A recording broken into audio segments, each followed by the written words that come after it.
성령이 충만해야 합니다. 성령이 충만해야 합니다. 이런 제목을 가지고 하나님 말씀 증거하겠습니다. 우리가 예수님을 영접하게 되면 이제 중생하게 되잖아요. 그 중생하는 순간부터 성령님이 우리 안에 들어와 내주하십니다. 그 증거가 성령이 아니고서는 예수님을 주라고 우리가 고백할 수가 없거든요. 성령의 내주와 성령의 충만은 구별할 필요가 있어요. 비유하면 성령 충만은 뭐냐면 이제 술에 취한 모습을 이제 그 성경은 얘기하고도 있는데, 술에 취하면 술이 그 사람을 지배하잖아요. 그러듯이 하나님의 성령이 충만하게 되면 그분의 영, 그분의 능력, 그분의 성품이 우리를 주장하게 되기 때문에 술을 취하면 나쁜 쪽으로 사람이 지배를 받지만 성령이 충만하면 내 의지와 내 자아와 상관없이 그분이 나를 압도하는 것입니다. 또 비유하자면 돛담배가 돛폭 있잖아요. 돛폭에 바람을 팽팽하게 타는 것과 같습니다. 옛날 배들은 그러잖아요. 뭐 기름으로 동력을 일으켰던 게 아니라 바람으로 일으키는데 바람이 불어서 팽팽하게 돛이 되는 거예요. 또 우리가 휴대폰도 쓰고 요즘은 자동차 배터리로 가는 전기차가 나오는데 배터리 충전하지 않으면 휴대폰도 못 쓰고 자동차도 가지 않잖아요. 배터리 충전이 된 것과 같은 것, 이걸 성령 충만이라고도 굳이 비유할 수 있지 않을까요?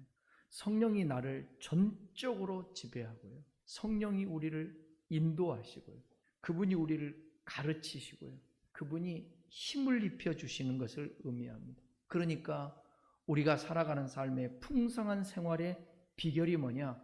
성령 충만입니다. 이 성령 충만은 이리적인 것이 아니라 반복적으로 계속 충만해요. 그래서 사도행전 2장에 보게 되면 오순절 마가다락방에 성령이 임하고 그들이 성령의 충만을 받았는데 그것으로 끝나지 아니하고 4장에 가면 다시 충만합니다. 사도행전 4장 31절에 있는 말씀을 보겠습니다. 시작. 빌기를 다음에 모인 곳이 진동하더니 무리가 다 성령이 충만하여 담대히 하나님의 말씀을 전하니라. 그러니까 성령 충만은 반복적인 거예요. 저를 봐도 그런 것 같아요. 어느 때 성령 충만을 받으면 주먹으로 벽을 때리면 벽이 무너질 것 같아요. 어쩔 때는 막 날아갈 것 같아요. 그게 성령이 충만함. 그러다가 어느 때는 또 이렇게 이 충만함이 잠시 또 이렇게 식어가고 소강 상태가 될 때도 있어요. 그럼 또다시 성령 충만을 구하고 그러죠. 성령 충만은요, 사랑 충만입니다. 성령 충만은요, 기쁨 충만입니다. 성령 충만은 평화 충만, 평안 충만입니다. 환경이나 나의 소유와 상관없이 성령이 충만하게 되면 전도에 힘이 생기고요, 기도에 힘이 생기고요, 주를 섬기는 일에 힘이 생깁니다. 성령 충만하면 가능한 거예요. 그리고 성경을 주님께서 성령을 통하여서 더 깨달을 수 있도록 인도해 주세요. 그리고 우리의 성품이 바뀌며 주님을 닮아가게 합니다. 고난과 시련 속에서 승리하게 되고 기뻐하는 능력도 성령 충만해서 옵니다. 성령 충만한 사람을 보면 감사가 넘쳐요. 말이 바뀌게 돼 있어요. 항상 긍정적인 얘기를 하고. 그리고 성령이 충만하면 이타적으로 살아요. 성령이 충만하면 자기중심으로 안 살아요. 성령이 충만하면 남을 살리는 일에 쓰임을 받습니다. 성령이 충만하면 나는 눕고 싶은데 일어나게 되고요, 성령이 충만하면 나는 희생하기 싫은데 성령이 충만하면 희생하게 만들고, 성령이 충만하면 남에게 뭐든지 주고 싶은 마음이 있어요. 성령이 충만하면 남을 배려하고 싶은 생각이 있고요, 성령이 충만하면 나만 행복이 아니라 상대방을 어떻게 하면 행복하게 해줄까? 내가 이 말을 하면 다른 사람이 상처받을까? 힘을 얻을까? 성령 충만하면 항상 이 속에서 성령을 통하여서 생기가 있게 하고 긍정적이게 만들어 주십니다. 오순절 마가다락방에서 성령을 충만히 받기 전에의 제자들은 참 무능한 사람들이었습니다. 오순절 전에는 신앙생활과 제자로서의 삶이 항상 자기 중심이었습니다. 그러나 오순절날 주님의 약속대로 성령 충만함을 그들이 받게 됨으로 말미암아서 이제는 성령에 이끌려 살게 되었습니다. 전에는 서로 인정받고 싶고 자기가 높아지고 싶은 거예요. 주님으로 말미암아 성공하고 싶은 것입니다. 그런데 희한하게 성령 충만 받으니까 자기가 빠져나가고 이 안에 성령이 들어오니까 말씀으로 무장하게 되고 주님의 뜻과 영광을 위해서 살고 싶은 마음이 생겨나게 되는 것입니다. 저도 목회하고 또 신앙생활하면서 주변을 보니까 하나님의 성령으로 충만한 사람들은, 그런 사람들은 슬럼프가 없어요. 신앙에 정말 진보를 이루게 되어 있습니다. 그리고 성령이 충만한 사람들은 자기를 극복해요. 이긴다고요. 성령이 충만하면 죄를 이겨요. 성령이 충만하면 마귀를 이길 수 있어요. 예수님이 성령에 힘입어 마귀를 쫓아냈다 그렇게 말씀하고 있지 않습니까? 왜 오늘날 우리의 신앙생활이 그렇게 힘이 없을까? 왜 날마다 결심은 하는데 무너질까? 하나님의 성령이 충만하지 않기 때문에 그래요. 성령이 충만하지 않으면 내가 하고 싶은 것을 막 합니다. 사도 바울 잘 아시죠? 주를 위해서 살고 주님의 뜻을 위하여 복음을 전하러 가지만 순간 성령님이 바울아, 바울아, 네가 아시아로 가지 말고 유럽으로 가야 되겠다. 그 말씀 듣고 곧바로 순종하는, 모든 게 내 뜻과 내 주장대로 하려고 하지 아니하고 성령이 감동 주고 인도하는 대로 순종해 나가는 거예요. 그게 성령 충만한 사람들의 변화입니다. 특별히 베드로 같은 사람은 성령 충만한 다음에 완전히 바뀌었어요. 결심이 무너졌잖아요. 예수님 죽어도 자기는 부인하지 않겠다고 그렇게 결심하며 고백을 했는데 예수님을 3번씩이나 부인을 합니다.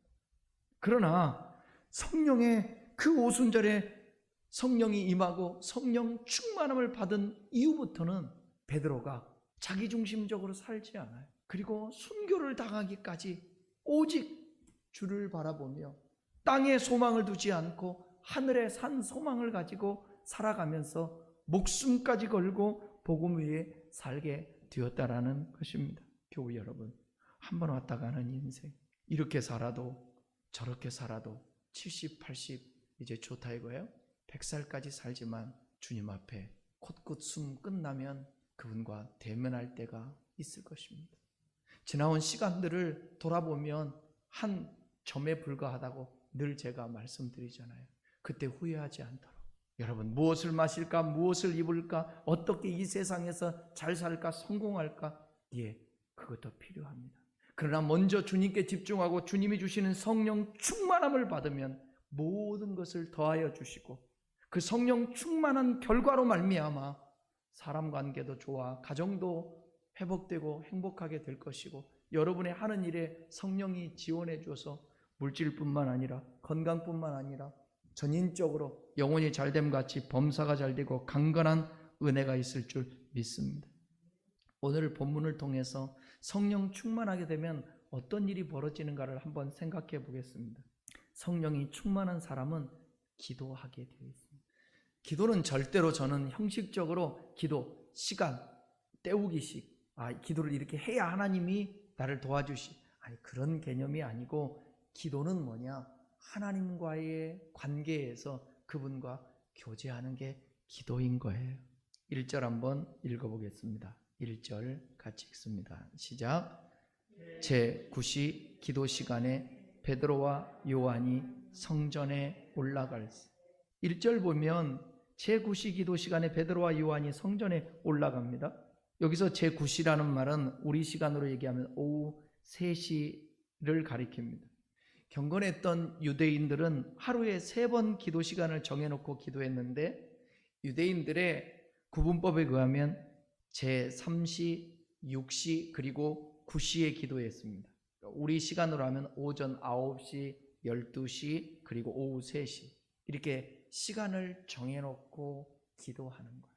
우리가 어떤 일을 하고 뭔가에 집중하다 보면 주님을 잃어버릴 때가 있어요. 그래서 이렇게 기도 시간을 정해놓고 하나님 앞에 9시, 12시, 3시 뭐 또 저녁 같은 시간 정해놓고 기억하며 1분이라도 아니 몇 초라도 이 시간 기도할 시간이지 생각하는 것은 내가 어떤 일에 주님을 잃어버리지 아니하고 내 맘대로 집중해서 살지 않기 위해서 그런 것입니다. 다니엘서 보게 되면 다니엘 여러분 나오는데 바벨론으로 포로로 붙잡혀 가잖아요. 하나님께 기도하는 시간을 그 포로 생활 가운데서도 게을리하지 않았습니다. 그래서 다니엘서 6장에 보면 다니엘을 시기했던 다른 총리들과 방백들이 있었는데 그 방백들이 다니엘을 모함하여 죽이려고 다리오 왕에게 말합니다. 이미 다니엘은 기도의 사람이라는 사실을 알았거든요. 그리고 하나님만을 섬기는 그 사람인 것을 알았거든요. 그래서 총리와 방백들이 왕에게 이렇게 말합니다. 이제부터 3일 동안 누구든지 왕 외에 어느 신에게나 사람에게 무엇을 구하면 즉 기도하면 그를 즉시 잡아서 사자굴에 던져 넣으십시오. 그렇게 제안을 했습니다. 그러니까 왕은 신하들의 충성도 또 시험하고 자신의 권세도 과시하려고 조서에 어인을 찍어서 금령을 정했습니다. 그런데 다니엘은 이 사실을 알고도 평소에 하던 대로 하나님 앞에 예루살렘을 향해서 그 바벨론에서 창문을 열고 하나님 앞에 기도하는 것입니다. 하나님을 의지하고 기도하는 자는 여러분 주님께서 반드시 주목하고 계십니다. 그리고 그 사람은 망하지 않을 줄 믿습니다. 그렇다고 해서 고난을 피해가고 어려움에서 그런 상황에서 그 처지가 없다라는 말은 아닙니다. 왕의 명령을 어기고 하나님께 기도한 다니엘이 어떻게 됐어요? 사자굴에 던져졌어요. 근데 중요한 것은 뭐냐? 하나님께서 천사를 보내서 사자의 입을 봉하시고 다니엘의 몸이 조금도 상함이 없게 그렇게 지켜주었습니다. 환난을 당하나 신앙의 지조를 지키는 자에게는 하나님의 은혜가 임하는 것입니다. 다니엘이 하루에 3번씩 예루살렘을 향해 기도했듯이 시편에도 보게 되면 다윗과 같은 사람도 시편 55편 17절에 보면 저녁과 아침과 정오에 내가 근심하며 탄식하리니 여호와께서 내 소리를 들으시리로다 그렇게 말씀합니다. 이 같은 경건한 유대인들은 하루에 3번씩 정해진 시간에 기도했어요. 사랑하는 교우 여러분, 우리도 할 수만 있으면 시간을 정해놓고 하나님 앞에 기도하는 습관을 가지시기를 바랍니다. 어느 곳에 있든지 집에서든 직장이든 또는 삶의 여유가 있든 바쁘든 언제나 어디서나 기도하는 성도가 되기를 바랍니다. 그리하면 하나님의 은혜와 축복이 임하는 역사가 있을 줄 믿습니다. 제9시 기도 시간에 베드로와 요한이 기도하기 위하여 성전에 올라갈 때 하나님의 놀라운 기적을 체험할 수 있었습니다. 주님의 몸된 성전을 향하여 쉬지 말고 기도하는 저와 여러분이 되어야 되겠습니다. 하나님의 놀라운 은혜와 기적을 체험하는 복된 성도의 삶이 되기를 주님의 이름으로 축원합니다. 베드로와 요한이 제9시 기도 시간에 기도하기 위해 성전에 올라갔다고 했는데 이 성전은 장엄한 헤롯 성전입니다. 이스라엘 백성들에게 있어서 성전은요 그들의 신앙의 중심이고 생활의 중심이었습니다. 항상 성전을 중심으로 해서 생활하고 나가고 살았는데 하나가 되어 살았는데 성경에 말하고 있는 성전은 거의 예루살렘 성전을 가리키는데 좀 여러분들이 공부한다고 생각하고 좀 들어보십시오. 역사적으로 예루살렘 성전은 3개의 성전이 있었습니다. 첫째는 솔로몬 성전, 두 번째는 수룹바벨 성전, 세 번째는 헤롯 성전. 이 3성전밖에 있지 않아요? 다윗의 아들 솔로몬이 7년 동안 지은 성전이 솔로몬 성전, 최초의 성전입니다. 이것이 BC 586년에 바벨론에 의해서 완전히 붕괴가 되어버렸어요. 그 후에 바벨론에서 포로로 잡혀갔다가 돌아온 수룹바벨을 중심으로 해서 백성들이 한때 모여서 새 성전을 지었는데 이 성전을 가리켜 뭐라고 그런다고요? 수룹바벨 성전이라고 합니다. 이 성전은 솔로몬 성전에 비하면 아주 규모도 적고요, 볼품도 없었습니다. 그러나 그 당시 흩어진 유대인들에게는 꿈과 소망의 상징이었습니다. 이 성전은 BC 63년경에 로마의 폼페이우스에 의해서 짓밟히고 말았습니다. 그 후에 헤롯 대왕이 BC 20년부터 수룹바벨 성전을 수축하고 확대하여 재건했는데, 이것이 바로 무슨 성전이라? 예수님 당시에 있었던 헤롯 성전이라고 부릅니다. 오늘 본문에서 베드로와 요한이 올라간 성전이 바로 무슨 성전? 이 헤롯 성전입니다. 이 성전이 웅대하고 매우 화려했습니다. 그러나 이거 역시 예수님의 예언대로 AD 70년에 로마 군대에 의해서 불타버리고 말았습니다. 그 이후에 지금까지 성전은 있지 않습니다. 이제 성전은 뭐냐? 주님이 성전이었고 주님을 영접한 우리들, 성령이 우리 안에 거하시는 그 역사로 말미암아 우리가 성전된 것입니다. 그래서 교회 공동체가 건물이 아니라 공동체가 성전이 된 것입니다. 베드로와 요한이 화려하고 장엄한 성전에 올라갈 때에 그 옆에는 초라한 모습을 한 사람이 쪼그리고 앉아서 베드로와 요한을 보고 한 푼만 줍쇼 하고 구걸하고 있었습니다. 뭔가 좀 이상하죠? 화려한 예배당, 화려한 성전, 웅장한 성전, 하나님이 임재한다고 하는 성전, 생활의 중심 자체가 항상 성전 중심이었던 유대인인데 거기에 성전 옆에 누가 있었다고요? 구걸하는 사람이 있었다. 이건 그 당시의 사람들이 얼마나 하나님을 섬기면서 성전 중심이었지만 이웃을 돌아보지 않았는가를 우리가 추측할 수 있어요. 예컨대 오늘날 우리의 신앙도 마찬가지예요. 항상 예배당 중심, 그냥 교회 중심, 좋아요. 그렇지만 항상 내 주변에 있는 사람들도 항상 눈여겨봐야 되고 살필 줄 아는 것이 진정한 주님께서 원하는 교회의 모습인 것을 믿습니다. 이 한 푼 줍쇼 하는 이 구걸하는 자를 베드로는 성령이 충만해서 나중에 회복시켜 주는데, 먼저 두 번째 또 생각할 건 뭐냐면 성령이 충만한 사람은 성격이 달라도 함께 할 수 있습니다. 왜 제가 이 말을 하냐면 오늘 베드로와 누가 같이 올라가요? 요한이 같이 올라가는데 베드로는 성격이 급할까요? 아니면 차분한 사람일까요? 항상 앞장서서 비켜봐 예수님 당신은 그리스도시요 살아계신 하나님의 아들입니다. 비켜봐 다 부인해도 나는 부인하지 않을 것입니다. 야 비켜봐 그물을 깊은 데로 던져. 항상 성격이 급한 사람이 베드로예요. 요한은 그와 반대로 좀 차분하고 학자들에 의하면 조용한 그런 성격, 사람하고 부친성도 좋고요, 유하고, 그래서 예수님의 가슴에 기대기도 하고 주님의 심상 소리도 듣기도 하는 그런 어떤 성품을 가졌던 사람이라고 말합니다. 성격적으로 보면 많이 차이가 있지만 이 두 사람은 모든 면에서 함께 할 수 있었습니다. 예수 믿는 사람은 생명 공동체이기 때문에 다름을 인정하고 서로가 함께 해야 합니다. 그래서 여러분, 우리가 기도할 때에 하나님, 제가 항상 머무는 곳에, 제가 가는 곳에 저와 함께하는 사람들이 성령 충만해질 수 있도록 도와주십시오. 교회가 성령이 충만하면 하나가 되게 돼 있습니다. 희한하게 용납이 되고 품게 돼 있어요. 성령이 충만하면. 그러듯이 사역자들도 우리 교회는 그런 일이 없지만 사역하는데도 서로 막 다투고 싸우고, 뒤돌아보면 우리 교회도 보면 사역하면서 옛날에 찬양 같은 거 사역하고 그러면 항상 이게 또 전도사님이랑 또 우리 청년들이랑 불협화음도 있고 그런 일들을, 이게 시간이 오래 지났지만 그런 것들을 제가 이렇게 보고 뒤돌아보면 기도보다 찬양이 앞서고 성령 충만과 말씀보다 찬양이 앞서고 사역이 앞서다 보니까 그럴 수 있는데, 저는 늘 언제나 그런 얘기를 합니다. 사역보다 하나님의 일보다 더 중요한 것은 우리 자신이 하나님과의 관계와 성령 충만입니다. 아멘.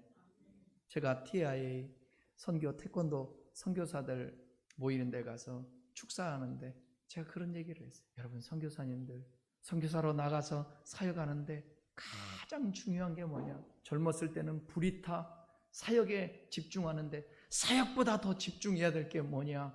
하나님과의 관계입니다. 그리고 사역보다 더 중요시 여겨야 될 게 사람입니다. 사람을 소중히 여겨야지 사역에 집중하게 되면 안 됩니다. 오늘 저와 여러분도 마찬가지예요. 어디서든지 무슨 일을 하는가 보다 더 중요한 것은 내 마음의 동기가, 이 마음이 하나님이 주신 하나님의 마음으로 내가 하나. 그러니까 목사도 그래요. 내가 설교를 하는데 내가 하나님의 마음으로 하나? 어떤 일을 하는데도 내가 하나님의 마음으로 하나? 육신의 소욕으로 하나? 하나님의 마음으로. 그건 성령이 충만할 때 가능한 것입니다.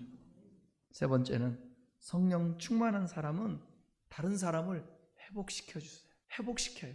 다른 사람을 회복시켜요.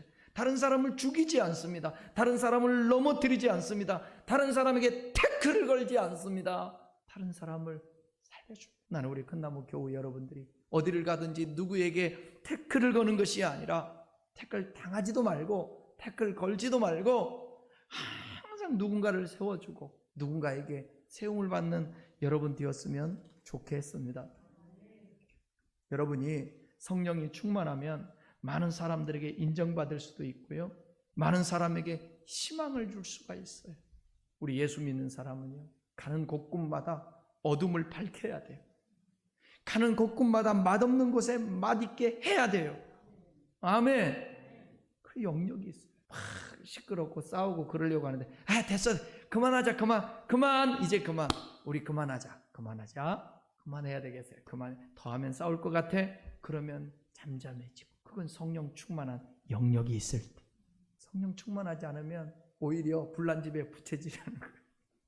불이 꺼지려고 하는데 거기다가 불을 붙이는 것과 같은 거예요. 석유 뿌리는 것 같은 그런 사람이 되면 절대로 아니 됩니다. 4장 2절부터 6절까지 좀 긴데 우리 함께 같이 읽겠습니다. 시작. 나면서 못 걷게 된 이를 사람들이 메고 오니 이는 성전에 들어가는 사람에게 구걸하기 위하여 날마다 미문이라는 성전문에 두는 자라. 그가 베드로와 요한이 성전에 들어가려 함을 보고 구걸하거늘 베드로가 요한과 더불어 주목하여 이르되 우리를 보라 하니 그가 그들에게서 무엇을 얻을까 하여 바라보거늘 베드로가 이르되 은과 금은 내게 없거니와 내게 있는 것으로 내게 주노니 나사렛 예수 그리스도의 이름으로 일어나 걸으라 하고. 베드로와 요한은 기도하러 갈 때 나을 희망이 없는 한 40세가량의 이 안진뱅이를 만나게 되었습니다. 그 안진뱅이는 나면서부터 안진뱅이였다고 그랬어요. 그러니까 얼마나 소망이 없었겠어요. 절망 가운데 내 인생은 죽을 때까지 구걸하며 사는 인생이에요. 여러분 절대로 우리가 살아가면서 모든 것을 숙명적으로 운명적으로 받아들여서 나는 할 수 없어. 나는 저주받은 사람이야. 나는 하는 것마다 되지도 않아. 나는 끝이야. 이렇게 생각하는 것은 불신한. 하나님의 사람은 어떤 상황 속에서도 희망을 가질 수 있습니다. 아멘입니까? 어떠한 불가능한 상황이 있더라도 희망을 포기하지 마십시오. 베드로가 말합니다. 은과 금은 내게 없거니와 내게 있는 것으로 내게 주니 나사렛 예수 그리스도의 이름으로 일어나 걸어라. 그랬더니 그는 일어나 뛰며 하나님을 찬양했다고 그랬어요. 8절 한번 보겠습니다. 읽겠습니다. 뛰어서서 걸으며 그들과 함께 성전으로 들어가면서 걷기도 하고 뛰기도 하며 하나님을 찬송하니라. 절망 가운데 안진뱅이로 있던 사람이 걸어요, 뛰어요, 찬양을 합니다. 사실 교회가 세상을 향해 줄 수 있는 가장 위대한 선물은 뭐냐? 바로 예수 그리스도의 이름입니다. 그게 복음이에요. 이 복음을 줘야 되는 것입니다. 베드로가 전에는 금과 은을 추구했던 사람, 세상 것을 추구했던 사람이에요. 근데 그거 이제 없어도 된다는 거예요. 금과 은은 내게 없어. 그러나 내가 줄 수 있는 게 있다. 내 안에 성령이 충만한데 예수 그리스도, 그 예수 이름으로 일어나 걸어라. 우리가 금과 은은 없어도요, 복음은 줄 수 있습니다. 사랑의 마음을 줄 수 있습니다. 사랑에 목말라는 사람들이 이 세상에 너무나도 많습니다. 예수님의 마음으로 공감해주고 사랑해주면 됩니다. 이 시대는 많은 사람들이 사랑에 목말라 있어요. 굶주려 있어요. 제 주변에도 보면 목회자도 마찬가지고요. 그 어떤 사람도 다 인간이기 때문에 사랑에 목말라 있어요. 누군가가 따뜻한 말 한마디 해주고 누군가가 손잡아주고 격려해주고 그러면 희한하게 힘이 생겨요. 따라해봐요. 힘들어? 내가 도와줄게. 도와줄 수 있는 우리가 한계가 있잖아요. 그렇지만 한마디. 어떤 사람은 제가 인테리어 한다는 걸 아니까 빵도 사오고 와서 친히 와서 몸으로 헌신해주고 또 중간중간 전화해주면서 어떻게 잘하고 있어? 제가 어제는 지금 유튜브로 방송이 나가는데 소리가 제대로 나가는지 모르겠어요. 그 오디오 인터페이스가 이상하게 작동이 잘 안 돼가지고 오늘 영상을 어떻게 할까? 그래서 당근마켓도 다 찾아보고 왜 싼 거라도 있으면 그거라도 사다가 임시방편으로 해야 되니까 또 중고나라도 찾아보고 그래도 쉽지가 않더라. 그때 목사님, 우리 친한 목사님 한 분, 선배 목사님, 1년 선배 목사님이 생각나서 전화드려서 목사님, 나에게 인터페이스가 고장나서 어떻게 해요? 그래, 빨리 와요, 목사님. 빨리. 내가 갈까? 그 한마디. 내가 갈까? 바쁜데, 토요일인데, 내가 갈까? 아니요. 내가 갈게요. 알았어요. 빨리 와요. 그래서 갔더니 교육관에서 쓰는 그 인터페이스를 빼주더라고. 그리고는 그 교육관에서 휴대폰으로 전도사한테 하라고 그랬대. 오늘 송출하는 거예요. 휴대폰으로 하고. 왜? 본 예배가 더 중요하니까. 얼마나 감사해요. 얼마나 격려가 되냐. 그래서 고마워요 목사님. 참 고마워요. 교회 일을 하면 네 교회 내 교회 따지지 아니하고 같이 한 교회로 생각해서 그렇게 말해주고 그렇게 해주니까 너무 감사하네요. 완벽하진 않지만 그래도 아마 소리는 오늘 지금 나가고 있을 거라고 생각되어져요. 여러분, 우리가 줄 수 있는 것 예수 그리스도의 이름으로 사랑입니다. 누군가에게 자꾸 기대하고 받으려고 하지 말고 항상 주려고 하는 그 마음이, 그것은 인간의 힘으로는 안 돼요. 성령이 충만해져야 되는 거예요. 죽게 드림이 아깝지 않고요. 제가 걸어왔던 삶을 보면 진짜 그래요. 나는 아마 목숨 끝나는 날 그렇게 고백할 것 같아. 여호와는 나의 목자시니 부족함이 없으리로다. 근데 오늘 내가 부족할까요? 안 부족할까요? 부족해요. 근데 지나가 보면 내 은혜가 조카도다고 부족함이 없었던 거예요. 그래서 저는 그 하나님의 은혜를 감사해요. 제가 다음에 그 얘기 한번 해드릴 텐데 기차를 탔는데 잘못 탔는데 원하는 목적지에 도착했어요. 이게 인생인 거예요. 기차를 잘못 탔는데 목적지에 와 있는 거예요. 우리 인생이라는 게 그래요. 내가 원하는 차를 탔으면 목적지에 못 갈 수도 있는데 잘못한 기차가 목적지에 간다고. 그만큼 우리의 인생이라는 게 몰라요. 근데 하나님이 우리를 인도하시면 마지막 끝에 종착역에 웃을 수 있게 해 줄 거예요. 그러니까 우리 모두 성령 충만 예수로 무장하는 저와 여러분 될 수 있기를 바랍니다. 중세교회는 대개 부자 교회들이었어요. 그러다 보니까 전도도 안 해요. 교황이 유명한 신학자 토마스 아퀴나스를 불러서 화려한 금으로 장식된 성당을 보여주면서 은과 금은 내게 없거니와 하는 말은 이제 우리가 못하겠구만. 왜? 너무 성전이 화려하고 돈들이 많으니까. 그렇게 말하자 신학자 토마스는 이렇게 말했다고 합니다.